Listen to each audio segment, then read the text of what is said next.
Hello everyone, कैसे हो आप सभी। आई थिंक सभी बढ़िया होंगे।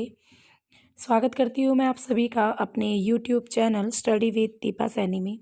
आज की जो हमारी ये क्लास है, आपकी ये जो वीडियो है, ये हमारी इकोनॉमिक्स से रिलेटेड है। आज की क्लास में आप पढ़ोगे सेक्टर्स ऑफ इकोनॉमी। तो चलिए स्टार्ट करते हैं अपनी आज की वीडियो। अर्थशास्त्र के क्षेत्र आपको सबको पता है, ये भी आपके 5 पार्ट में डिवाइड हुए हैं। प्राथमिक क्षेत्र, द्वितीयक क्षेत्र, तृतीयक क्षेत्र, चतुर्थक क्षेत्र और पंचम क्षेत्र। इनके अन्य नाम भी है जो बताऊंगी।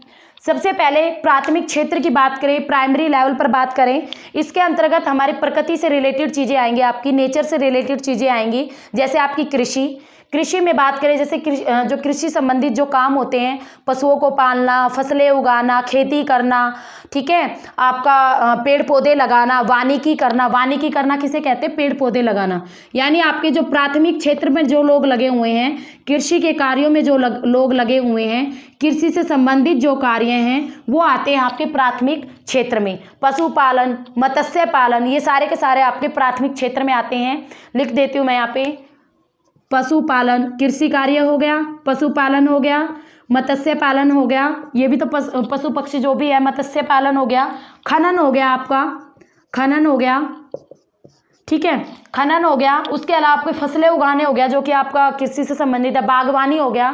तो ये सारी चीज़ें आपकी किस में आएंगी, प्राथमिक क्षेत्र में। प्राथमिक क्षेत्र में इसे कृषि संबंधित क्षेत्र भी कहा जाता है, क्योंकि कृषि से रिलेटेड काफ़ी वर्क यहाँ पे होता है। प्राथमिक क्षेत्र और द्वितीयक क्षेत्र में ये आगे बढ़ाऊंगी। द्वितीयक क्षेत्र में क्या होता है भाई, जीडीपी में, फिलहाल जीडीपी में सबसे कम योगदान इसी का ही है। जीडीपी में सबसे कम योगदान, यानी पैसे की बात करें तो जीडीपी में सबसे कम योगदान द्वितीयक क्षेत्र का ही है। इसमें क्या होगा, इस क्षेत्रों में क्या आते हैं, आपके उद्योग आते हैं।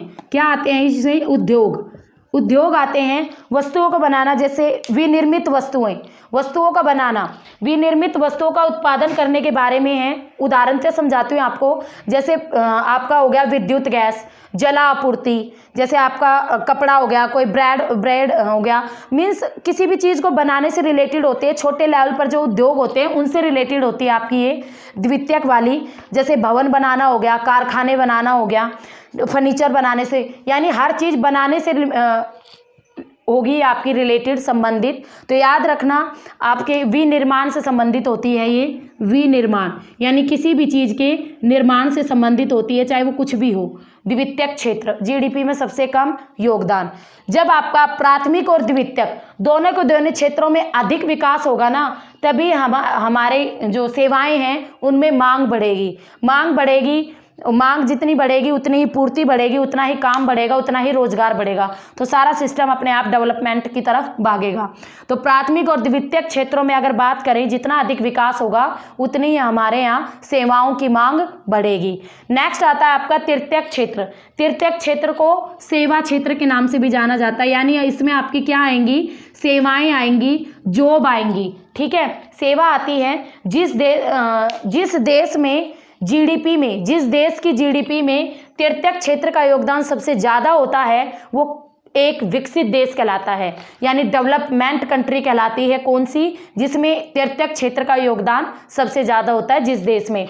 यह क्षेत्र जो अर्थव्यवस्था है हमारी, इसके प्राथमिक और द्वितीयक दोनों ही क्षेत्रों के लिए उपयोगी सेवाएं प्रदान करती हैं। इन दोनों पे बड़े लेवल पर कोई जॉब है तो यही वो सेवा प्रदान करती है, तृतीयक क्षेत्र। इसीलिए इसे सेवा क्षेत्र के नाम से भी जाना जाता है। उसके बाद बात करें, जीडीपी में सबसे ज़्यादा योगदान तृतीयक क्षेत्र का है।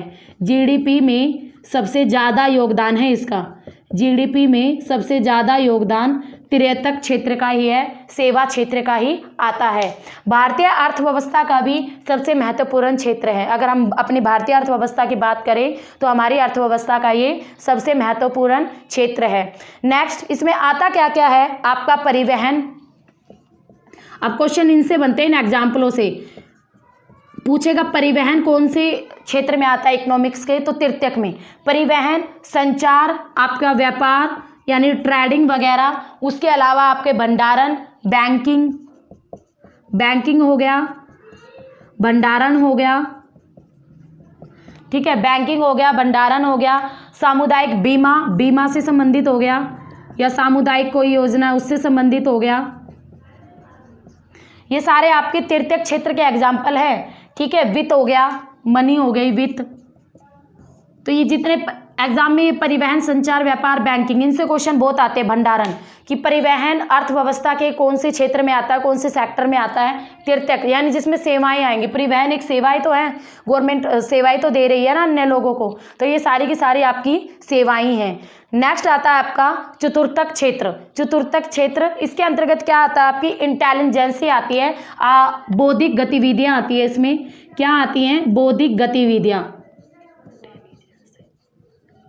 बौद्धिक गतिविधियां शामिल होती है चतुर्थक क्षेत्र में, ठीक है। इसके अगर एग्जाम्पल की बात करें तो हमारी जो सरकार है, हमारी संस्कृति है, हमारे पुस्तकालय हैं, हमारी जो सूचना प्रौद्योगिकी है, ये सारी चीज़ें आती है आपके चतुर्थक क्षेत्र में। जैसे गवर्नमेंट लगा लो, सरकार लगा लो, सूचना प्रौद्योगिकी लगा लो,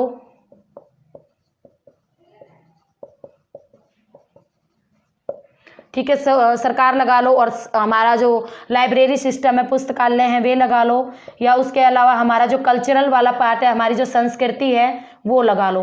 तो ये सारी की सारी हमारी चतुर्थक एरिया में आती हैं। लास्ट है हमारी पंचम क्षेत्र या पंच संख्यक क्षेत्र, कुछ भी कह लो। लास्ट है ये समाज और अर्थव्यवस्था के जो उच्चतर स्तर के निर्णय लेने वाले होते हैं, वो इससे रिलेटेड होते हैं। हमारे समाज में, हमारी अर्थव्यवस्था में जो उच्चतर लोग होते हैं, जो निर्णय लेने वाले होते हैं, वो हमारे पंचम क्षेत्र से संबंधित होते हैं। जैसे आपकी यूनिवर्सिटीज़, ठीक है, जो यूनिवर्सिटी होते हैं, जो विश्वविद्यालय होते हैं, विश्वविद्यालय जो होते हैं वो आपके पंचम क्षेत्र से संबंधित होते हैं। उसके अलावा आपकी मीडिया भी आपकी पंचम क्षेत्र से ही रिलेटेड होती हैं। उसके अलावा बात करें तो आपका विज्ञान, आपका गैर लाभ सेवाएं, या आपकी जो गैर लाभ सेवाएं जैसे एनजीओ चलाते हैं कई लोग भले के लिए, तो वो वाली, ठीक है। तो ये और विज्ञान, ये सारी चीज़ें आती है आपकी पंचम क्षेत्र में। तो ये थे सेक्टर्स ऑफ इकोनॉमिक्स, प्राथमिक क्षेत्र, द्वितीयक क्षेत्र, तृतीयक क्षेत्र, चतुर्थक क्षेत्र और पंचम क्षेत्र। फर्स्ट वाला जो कि आपका कृषि से संबंधित होगा, सेकंड वाला आपका उद्योगों से संबंधित होगा, वस्तुओं के निर्माण से संबंधित होगा, तीसरे वाला आपकी सेवाओं से संबंधित होता है। देखो बैंक हमें सेवा देता है, व्यापार से भी, संचार से भी हमें सेवाएं मिलती है, परिवहन भी हमें सेवाएं देते हैं, भंडारण करके स्टोर करके भी सेवाएं, बीमा भी हमें सेवाएं देती हैं। तो ये सारी सेवाओं से रिलेटेड हैं। बौद्धिक गतिविधियों से रिलेटेड होता है चतुर्थक, जिसमें गवर्नमेंट आ जाती है, सूचना प्रौद्योगिकी आ जाती है, लाइब्रेरी सिस्टम आ जाता है, कल्चरल पार्ट आता है। पंचम आता है यूनिवर्सिटीज़ आ जाती है, मीडिया आ जाती है, एनजीओ आ जाती है, और अपनी साइंस आ जाती है। तो ये थे सेक्टर्स ऑफ इकोनॉमिक्स। इसके अलावा कुछ क्षेत्रों को कोर सेक्टर्स के नाम से भी जाना जाता है। कुछ और जो सेक्टर्स होते हैं वो देख लो थोड़े से। कुछ और क्षेत्र भी होते हैं जिन्हें कोर सेक्टर के नाम जानते हैं। कोर इकोनॉमिक्स में कोर सेक्टर के नाम से भी कुछ क्षेत्र जाने जाते हैं। वो कौन कौन से हैं आपके कोर क्षेत्र? ये क्या होता है? ये बहुत बेसिक होता है, ज़्यादा कुछ इम्पोर्टेंट नहीं है, बेसिक होता है। किसी भी देश के लिए बहुत ज़रूरी होते हैं कोर सेक्टर, किसी भी देश के लिए। जैसे फॉर एग्जांपल मैं कहूँ कि भारत के विकास के लिए 8 कोर सेक्टर हैं। भारत के विकास के लिए 8 कोर सेक्टर हैं। वो कौन कौन से हैं भाई? जैसे कोयला,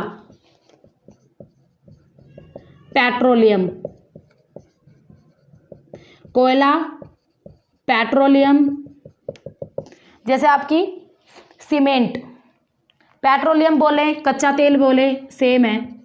कच्चे तेल में आपके ये सारी आ जाती है, प्राकृतिक गैस, पेट्रोलियम वगैरह। रिफाइनरीज हो गई, जहाँ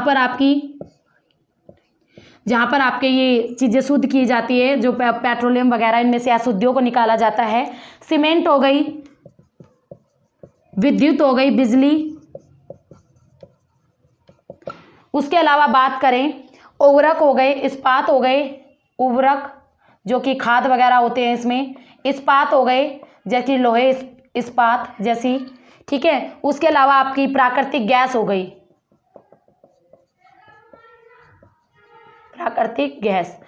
तो किसी भी देश के विकास के लिए ये 8 कोर सेंटर इंपॉर्टेंट होने चाहिए। भारत में भी विकास के लिए 8 कोर सेंटर हैं, क्षेत्र हैं, और इन क्षेत्रों के बिना काम नहीं चलता भाई। किसी भी देश के आर्थिक विकास में ये बहुत इंपॉर्टेंट होते हैं।